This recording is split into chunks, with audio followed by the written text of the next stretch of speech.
Paul McGinnis has been a puppeteer on Sesame Street and on various Muppets and Henson productions since 2001, and he's with us here today. How are you doing? I'm doing great. How are you doing? Yeah, I'm doing great. Now, first of all, let's go straight back to the very beginning of your puppetry life. How did you first get into it? It was the Muppet Show and Sesame Street. I grew up watching those and just becoming obsessed really young with the puppetry and all that magic.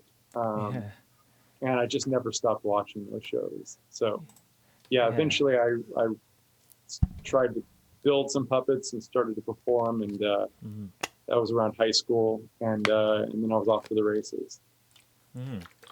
And when you first started watching it, did you immediately know that was what you wanted to do? Or did you first of all enjoy it and then it took a bit of time for you to realise, hey, there's people performing these characters, maybe I could do that? Oh, well, yeah, I guess those are two separate things. So I don't know at what point I realized they were puppets and not actual living things. Yeah. At some point I obviously did. But when I realized that I could actually perform them, that was actually a little bit later. I was just a big fan, and this was before the internet, so I was kind of the only fan I knew. I was a bit of a lunatic about it. I used to teach classes in high school. I'd ask the history teacher to take a day off so I could teach a class on puppetry. It was really weird, but I think sometime around that point I started trying to build. I never became a builder. I was terrible at it. But then I started to perform just to see if I could do it, I guess. And I think it was around then that I thought, well, maybe this is something I could do. Yeah, and the building side, I think a lot of performers have came in from that end. They've started building and realised that they can perform. Do you find building or performing easier than the other? 100% easier and more enjoyable to perform for me. I tried to build, I did, and I wasn't terrible at it. I really wasn't, but I wasn't great, and I didn't. The main thing was I just didn't really enjoy it. I never got to a level that was of anything professional at all.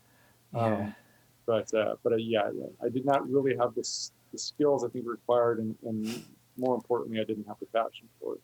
Yeah, and I suppose with performing, you get to be the star of the show, although with puppets it's not as clearly you, but it's a lot more acting than building.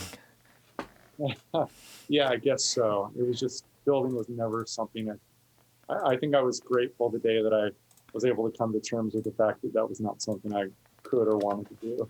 Yeah. So then how did you first get to work with Sesame Street and the Muppets? Did you join one of them first? Yeah, I first worked on Sesame Street, and then I got to work on the Muppets. And the way I got on Sesame Street, I had been working on a show in New York called The Book of Pooh, which was a Disney Channel show about Winnie the Pooh.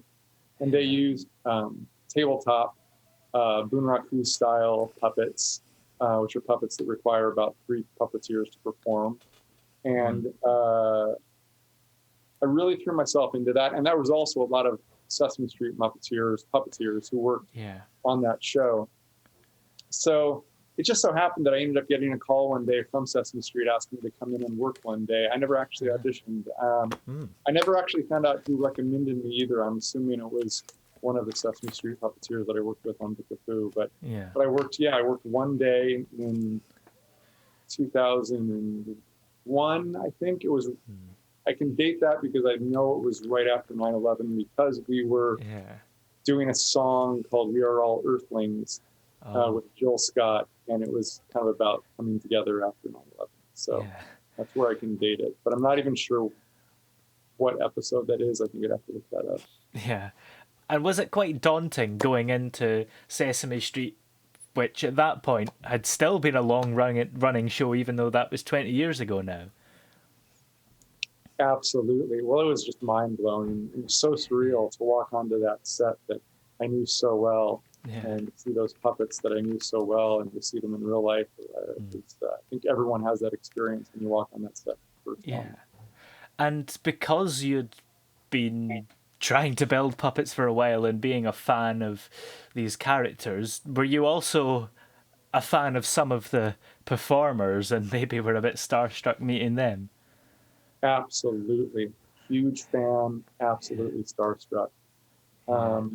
I had actually met Carol Spinney, who Uh-huh. performed Big Bird and Oscar, not just to mention two of his characters. I'd met him years before when I went to the 1993 Puppeteers of America Festival in San Francisco. I was still Yeah. in college at the time, and he was very nice. And what a pleasure to know that one of your heroes could be so kind and thoughtful. Yeah, But yeah, absolutely. walking onto that set and seeing everyone else was, yeah. Yeah. And do you have any favourite memories of Carol Spinney that you've remembered from the years you worked alongside him or in the same set? I have so many memories of Carol Spinney, Yeah. so many stories. The most recent one, and I think probably the most special one, was the Yeah. last time I saw him, which was uh, 2 years ago when we shot the 50th season anniversary show. Yeah. And they had brought back so many old cast members, and it was just a big reunion. And Yeah. he was there, and he was very ill at the time. He was in a wheelchair, and his wife Debbie was with him, and they had him be part of not puppeteering, but just being part of this big final scene with just a wide shot with everyone celebrating. And that shot took a while to set up. And I just happened to be puppeteering on the floor right in front of his wheelchair. And he was pretty quiet that day because, I don't know, it might have been a little overwhelming, but I think, it was just a quiet day for him. But he did beckon me over on one of the down moments between shots. And so kind of sidled up to him, and he kind of whispered to me, Paul. It's like, yeah, Carol, hi. It's like, and all he said to me was, how is that beautiful wife of yours? It just made my day, and it made her day. When her name is Haley Jenkins. She's also a puppeteer. She's phenomenal. And he actually was part of my, when I asked her to marry me, I made a video as part of the proposal. And I asked Carol if he would be the final part of that proposal video. Basically, if he would have Big Bird introduce me, because I was going to play the video on a screen in a bar or somewhere. Wow. And so he did it, and we shot this. We actually did it on a Sesame Street set, and this camera swept all the way across the Sesame Street set, went through the window of Hooper's store, and Big Bird was sitting there. He's like, hi, Haley. I'm not going to do a Big Bird voice, but he said, hi, Haley. I hear someone very special has a question for you. and then the video ended, and I came out and asked her to marry me. But anyway, that when all he said to me is, how's your beautiful wife? That just was a wonderful, loving way to end that relationship. Yeah, absolutely. And I guess it shows his dedication that even though he was unable to perform physically anymore, he would still show up and do his lines vocally. He never really wanted to give it up. He was dedicated to his roles. He was the healthiest puppeteer on the set. I mean, he was just years before he passed away. He was still roller skating in Big Bird. It was unbelievable how dedicated and full of life that man was. An absolute continuing inspiration to all of us. Yeah, for sure. And then how did you cross over into the Muppets with a capital M franchise? Was that kind of also a recommendation from the puppeteers that you'd worked with on Sesame? I think so. I don't remember I didn't audition for the Muppets either, and I was trying to, because you had said you were asking about the Muppets and Sesame Street, so I was trying to wrap my brain to figure out what the first project I worked with them on is, and I actually can't remember, but it must have been somewhere around 2008, 2007. And yeah, I think that would have been a recommendation as well. I don't think I ever worked for them. Yeah. It might have been Muppets Letters to Santa. Yeah, I guess that's about right. Can't think of much else around that time, really, unless it was a YouTube video or something. Yeah. Yeah. So that's how I crossed. Yeah. And what have been some of your favourite things that you've worked on with the Muppets? Because, you know, you're not one of the core performers, but I guess you get to have a lot of fun trying on characters in the background. Yeah. My favorite thing that I ever did with the Muppets wasn't actually a filmed thing. I worked on the Muppets the movie back in 2011, and that was awesome. Yeah. But my favorite thing was these live shows that we recently did. We did a live show of them called the Muppets Take the Bowl, the Hollywood Bowl, and then we did another live show, the Muppets Take the O2 in London. Yeah. And I got to perform the legs for Kermit, but we had this bit with Bobby Moynihan where Kermit and Bobby were trying to dance, and Bobby didn't feel good about it. Kermit had all the steps down, and so the bit was that we brought out these huge Kermit legs and strapped them to Bobby Moynihan's waist, and I actually sat underneath Bobby and I performed these huge Kermit legs in front of the audience, and it was a lot of fun because I got to choreograph the whole thing and work it all out, and yeah, that was probably one of my favorite moments with the Muppets. Not even something that was filmed. It's great that you got to choreograph the whole thing, because from what I've heard from other performers, those live shows was really a great chance for the performers to have their input that they might not have had in previous projects. Yeah, it was. I mean, that was kind of Jim's thing, right? Jim Henson's brought people. He was smart enough to bring people who were more talented than him and smarter than him into the family, and then just let them do their things.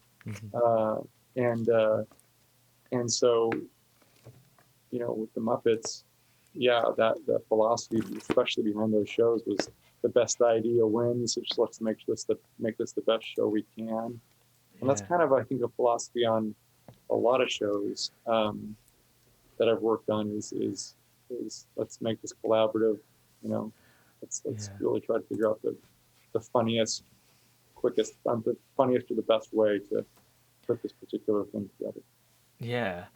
And going back just a bit, you mentioned that you'd worked on Book of Pooh before Sesame Street. So how did you break into puppetry professionally to end up working on that show? That was a show that I auditioned for. That was a Mitchell Kriegman production. He had that going, I think, after the second season of Bear in the Big Blue House. It was somewhere around there. Yeah. And so I was in New York at that point, and they had auditions, just kind of an open casting call. And they were these tabletop puppets. They were puppets that required generally 3 puppeteers to manipulate just one puppet, because you got the whole body, the head, the arms, the legs. And I went in and I auditioned, and I guess I did a good job. But I also love that kind of puppetry. I love tabletop interactive stuff. I love puppets that really kind of require collaboration of that magnitude to effectively manipulate. Yeah. And you perform Clem, which is Karli's foster dad in the Sesame Street outreach videos on foster care. What's that like? That's been really special. Karli is a new character that Sesame's created, and she is a kid who is part of the foster system. This puppet character's mother is going through some issues and can't take care of her right now. and so she's got some foster parents that she's staying with, and and uh, I play um, I play one of the two foster parents, Clem. It's been a very special experience. Yeah. And Sesame Street are kind of all about these interesting characters like that they bring in to show that everybody's situation is different. Yeah, absolutely. They're doing a lot more of that now as well.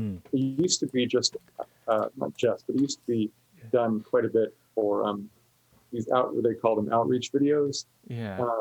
And they would be high quality productions, just as high quality as this shooting Sesame Street itself, but never really broadcast on television. They'd be made for specific communities for specific reasons. There was a whole military families campaign a few years back that really addressed a lot of issues that kids who had parents in the military would face, like parents coming home injured or not coming home, or coming home with mental issues that they had not had perhaps, and seeing how these puppet characters deal with that stuff. Yeah.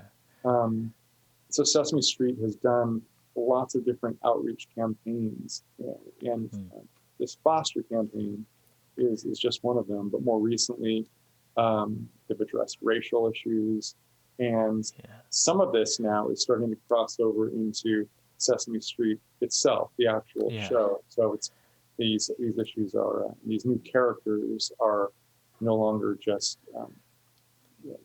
created for videos that would be sent to these communities or used by these communities, but they're open and available for the world as a whole, which I think is very special as well. Yeah. Did I read recently that they're introducing a homeless character? Although I guess Oscar the Grouch doesn't count if that's the case. I don't know. That they may be. I do not know about a homeless character. I know that they do have a couple things brewing, stuff I can't really talk about. But yeah, I have not heard about the homeless character, although that may be a thing for sure. Yeah. Although it'd be interesting because most of the characters, the puppet characters in Sesame Street, are of a child's age. So it'd be a bit weird to have a homeless child on its own. That's a bit questionable. You need to get social services involved there. Yeah, maybe. That's the interesting thing about Sesame Street. They're all. I don't know if they're all children in terms of age. I mean, Elmo is certainly a child, but I don't know if you categorize Ernie and Bert as children. So I think there are different age groups represented by these puppets, if not specifically addressed. Stuff like that. Yeah, I guess sometimes ages aren't assigned. It's like with the Muppets, we don't really know their ages. Some of them act like children, but are they? I don't know, because they're old enough to have relationships and stuff. Right. Yeah. I think the Muppets are mainly adults. I think you can peg them, right? You can take a guess. I'm sure they have their assigned ages too, but if I just had to guess, I'd say that Kermit and Piggy are adults. I'd say maybe Scooter is maybe a little younger, maybe like a college intern. Robin's a child. You've definitely got Statler and Mulder for old. I think it's with the Muppets, the classic Muppets. I think it's a little easier to take a guess at least at what age range we're talking about. Yeah, because they've got very strong personalities, and you can sort of tell. And Fozzie, I don't know. I guess he's an adult, but still quite childlike, which I guess a lot of people are like. Yeah, childlike. I feel like, maybe childlike. I feel like he's got a lot of the same insecurities a lot of us do. I think that's what makes these puppets, beyond just being really funny. I think what makes those classic Muppets work so well is that they're a lot of their personality traits are really traits that we all hold. Like I can see a lot of Fozzie in me, see a lot of Gonzo in me. I don't know. Maybe we all have a little bit of Diva Miss Piggy in us as well. They're all like very specific archetypes. Yeah, Um, definitely. so relatable, I think, is the right word. Yeah, we can relate to them definitely so well, and that's why it works. And I guess to an extent that's why Sesame Street works, because the mostly the puppets are children, and it's children that watch it, so they can kind of see themselves in the characters. Yeah, yeah. I think to a certain extent that's true. Hmm. But I don't think that's a I don't think that's a necessity. I mean, Yeah, as a kid, I loved the Muppet Show, and I don't think they're all children. yeah, Um, and I love Mr. Rogers' Neighborhood. yeah. um, and a lot of those puppets and characters are definitely older for Oh yeah, sure. yeah, Um, like kings and stuff. yeah, Lady Lane Fairchild. She kind of reminds me of a couple of features I have. Yeah. So, how does working on Sesame Street differ from the Muppets? Is there a different environment because one of them's more of a charity and the other's a commercial Disney thing? Or because they're both kind of inspired by Jim Henson, is it still a similar kind of friendly atmosphere? Yeah, no, yeah, for sure. They're both definitely good atmospheres. Mm. What did I think of the difference? There's so many people who work on both shows. Yeah. Um, but Sesame Street's been around for a long time, and we're talking 50 years here. So that show works like a machine. You've got Frankie Biondo, who's a cameraman on that show, who's been a cameraman on that show since the very first episode. He's been around for 51 years, and so there's just a fluidity that is very smooth in terms of what gets done there. And with the Muppets, I don't know, maybe with the Muppets, you get different crews in. Maybe that's the difference. While you may have some of the same performers in front, you're always working with a slightly different set as a whole, because for each project you're bringing in maybe a different gaffer or a different lighting crew, or you name it. Yeah. So I think in terms of what's the difference between working on those two sets, I think maybe there's an overall family unit that goes back 50 years with Sesame Street, from not just the performers, but to everyone working on the set, versus a Muppet production where you've got new people behind the camera often. Yeah, because a lot of the time with every project it's a completely different crew directing it. I think the only exemption perhaps is when the last two movies this last decade, it was mostly the same team, and maybe originally when Jim Henson was at the helm it would still be quite similar, but yeah. Sesame Street, you're making the same show every time, so it sort of, they'd keep the same people. They don't need to try and find new people unless someone's leaving. You've got the same structure. You've got the same location as well. So, and it's it's a family. Yeah. And you worked on the Happy Time Murders as well a few years ago. I did, yeah. And that was fun. I did not work the whole shoot. I actually only was brought in to work 3 days on that. But I was able to do a character. I mainly was brought in because there was supposed to be a scene at the end of the movie where Bill Beretta's character was going to be a Bunraku tabletop style puppet, and he was going to do a whole dance number. And I've done on my YouTube page, I've done a lot of like dance videos with puppets, and I really love doing it. I think that Drew Massey and Alice Deneen, who were working on the show, knew that. So Drew called me and had me come out for 3 days, and we choreographed and worked out a whole dance routine for Bill Beretta's character with Bill. Yeah.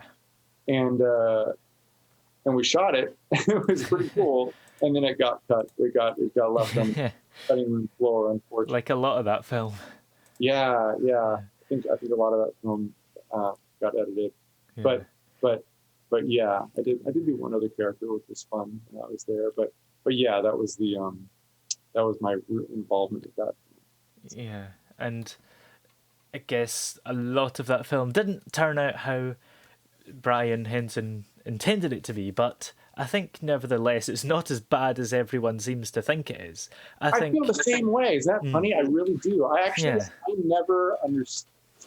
I wasn't like, maybe it was because I only came on for 3 days. So it was someone who was involved in the production. I don't think I really saw the arc of perhaps what they were trying to do or what happened or whatever you name it. I just when I just saw the movie when it came out, and I loved it. I thought it was so funny, and I'm so glad I did. I mean, I sincerely thought it was a funny movie. So I get why people. I think people probably have legitimate feelings towards that film one way or the other, but my experience was I guess maybe the reason is that the same problem that Jim Henson had when he tried to sell the Muppet Show was that people think puppets shouldn't be doing adult stuff.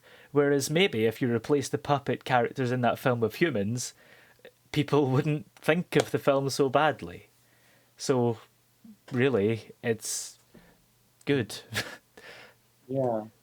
I think, I don't know if that movie would have worked as well if it had just been humans. Yeah, that's the thing.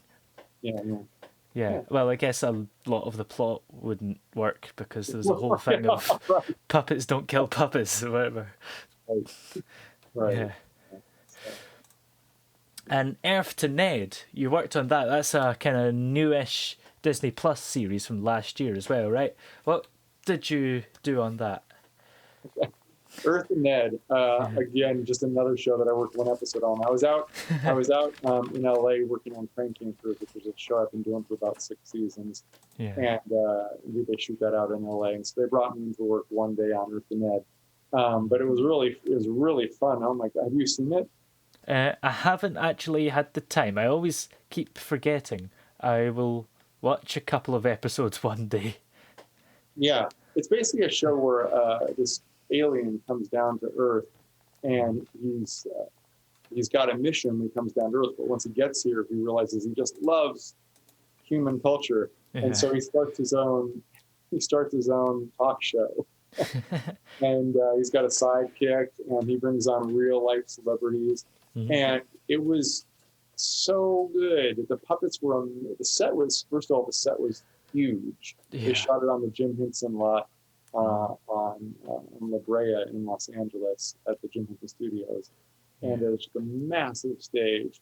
And then the puppets themselves were actually quite big, and the main character was manipulated by 4, 5, 6 puppeteers. Wow.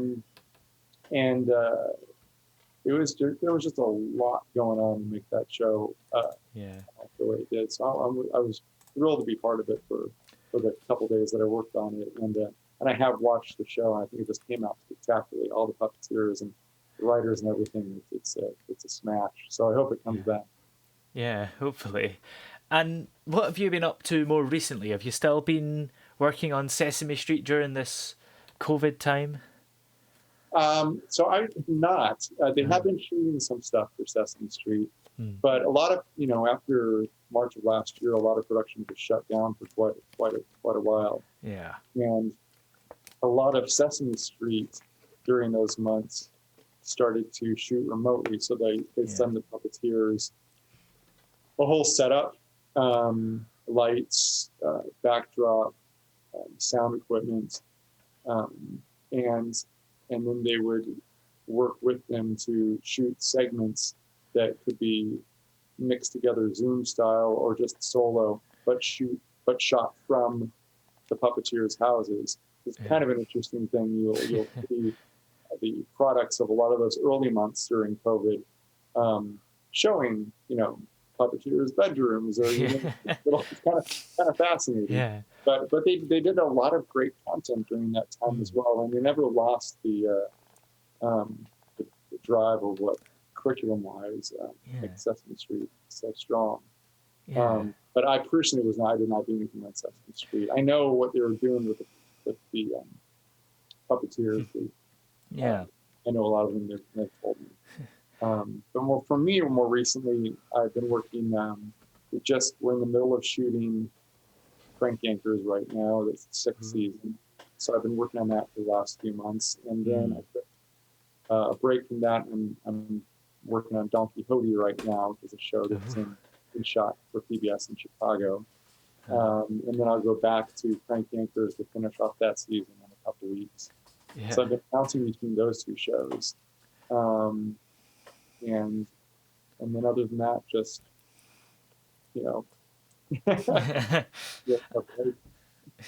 And about the COVID filming, one thing I'm still thinking about is, I think last summer, Miss Piggy had an interview on Zoom or whatever, and she was lying in bed. And I don't know how Eric Jacobson did it, because I don't think he has a hole underneath his bed that he can put his arm up. He must have been in a very uncomfortable position. So this was during COVID, and she did an interview from bed? Yes. Under the covers, just I don't need to get out of bed. Oh, I've got to go see that. I shouldn't speak on it. I'd imagine that he just sat on the edge of the bed. Yeah, he might have just been out of frame. That would make sense. I'd have to go back and see how that was done. But yeah, maybe he just sat on the edge of the bed and wrapped the blankets around and then shot to an angle like that. That's great. The Muppets did a lot of content, not just Sesame Street. The Muppets did a lot of content during COVID as well, which is great. Yeah. And they just finished shooting their very first Halloween special. Oh, yes. They shot it at Disneyland. And it's going to be, I think the basic idea is that Gonzo and Pepe are visiting a haunted mansion. I'm not quite sure. Yeah. But something along those lines. I know that they brought all the other characters out as well, but yeah, that's in the middle of being edited right now, and that'll be out soon. Yeah, actually not exactly what the storyline. So I know those two characters are. Yeah. Well, I hope Uncle Deadly's in it, because he'll have a role he's born to play. Oh my gosh, I'm so thrilled with what Matt Vogel has done with Uncle Deadly in the past few years. What a phenomenal picking up the gauntlet and running with that character. I'd say the same about David Rudman and Scooter, man. Yeah. I just, those characters have been given a new life by the performers, and it just brings me so much joy. The Muppets, the more recent Muppet show that was titled The Muppets, just I think some of the stuff they did with Scooter was spectacular. Yes. Yeah. Did you get to watch that show? Yes, and, it's another one that doesn't do too well with people's opinions, but there are some great moments, and Uncle Deadly's character is so great in that. That's probably the biggest platform he's had so far. And Scooter was really developed in that series as well, in a way that he hadn't before. I think David Rudman said that part of it was because they got rid of that Muppet Show jacket and put him in normal clothes. That may be the case. That totally may be the case. Yeah. Was it? It was in the most recent Muppets Now series that came out on Disney Plus. They did a segment with Peter Lintz's Walter character and Uncle Deadly, and it was so funny. I don't know if you've seen that. Was that like the swords one? Yes. Yeah. And great puppetry too. It's so solid. Yes. I wonder, the performers must be scared if they're underneath loads of swords. One could fall at any time. Yeah, for sure. That's when you're really happy to have great wranglers. Yes. Really lock those props in securely, right? And then you all have to do a lot of rehearsal. But that particular segment, anyone out there listening or watching, is this video going to be part of it, or is it just a podcast? I might put the video on like Facebook or whatever. Oh, okay. But yeah. Yeah, if anyone listening gets a chance to watch the Muppets Now segment with Walter and Uncle Dudley Mm. on Disney Plus, check it out. That's one of the real joys about knowing, like working with, becoming friends with fellow puppeteers, is Yeah. that when they do amazing work, it's just so joyful on this other level because Yeah. as an observer, as a watcher of TV, you can just enjoy it on that level, but then you can just really enjoy it because you know your friends and you can be so happy for them as well. And so when so many of your friends are creating this awesome content, it just adds a whole other layer Mm. to your enjoyment of the product as a whole. Yeah, absolutely. And overall, what would you say your favorite thing that you've ever worked on is with your puppetry career? Oh gosh, that is a very hard question to answer. Because I have so many favorite Mm. things. Um, I think probably one of my, I'm not going to say my favorite, but I think one of my most favorite projects I ever worked on was the 2004 Broadway tour of Little Shop of Horrors. Oh, I performed Audrey 2, which is this plant yeah.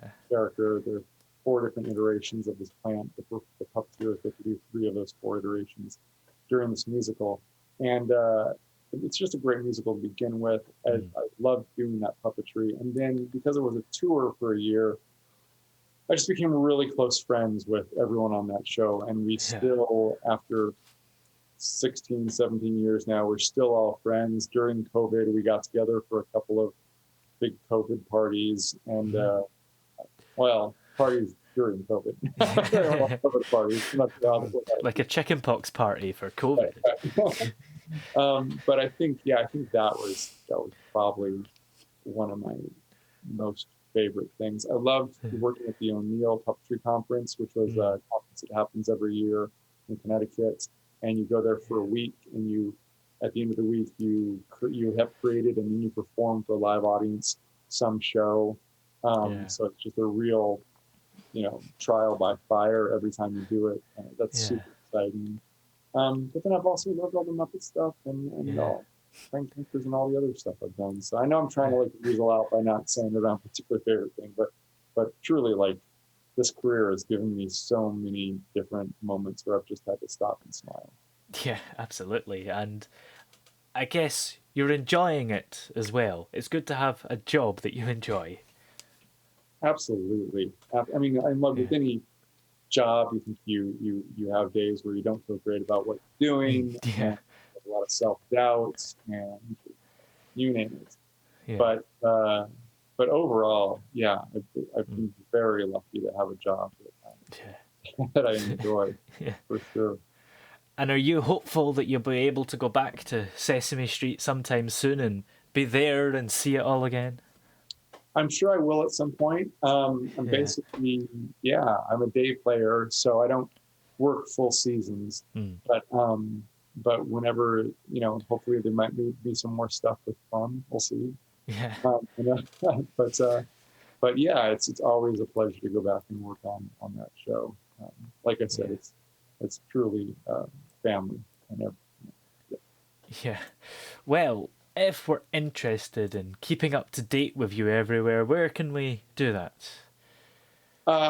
So I'm on Twitter, yay Paul McGinnis. I'm on Instagram, Paul McGinnis Puppetry, and I would say mainly if you go to my YouTube page, Paul McGinnis Puppetry on YouTube, you can see a lot of the stuff I've created on my own. I've created a lot of my own content.